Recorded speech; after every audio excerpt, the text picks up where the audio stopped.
ஒருவருடைய காரியம் எளிதாக நடக்க அனைத்து காரியமும் அல்லாஹ்விடம் ஒப்படைக்க, தீயவர்களின் சூழ்ச்சியிலிருந்தும், துன்பம், கவலை, கடன், ஆபத்து அனைத்திலிருந்தும் பாதுகாப்பு பெற, தேவைகள் நிறைவேற இந்த துவாவை ஓதி அல்லாஹ்விடம் நாம் துவா செய்தால் அனைத்தும் நிறைவேறும். திருக்குர்ஆனில் சூரத்துல் முஹம்மின் 44 வசனத்தில் இந்த துவாவின் பலனை அல்லாஹு தஆலா கூறியுள்ளான். ஸல்லல்லாஹு அலா முஹம்மத் ஸல்லல்லாஹு அலைஹி வஸல்லம்.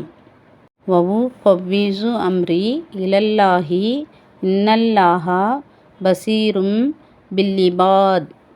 நான் என்னுடைய காரியத்தை அல்லாஹ்விடம் ஒப்படைக்கிறேன். நிச்சயமாக அல்லாஹு தஆலா அடியார்களை பார்த்து கொண்டு இருக்கிறான் என்று இந்த துவாவின் பொருள்.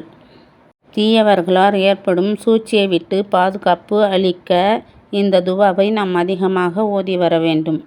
நாம் அல்லாஹ்விடம் அனைத்து காரியத்தையும் ஒப்படைத்து அல்லாஹ்விடம் துவா கேட்டால் அல்லாஹ் நம் துவாவை பொறுப்பேற்றுக் கொள்வான்.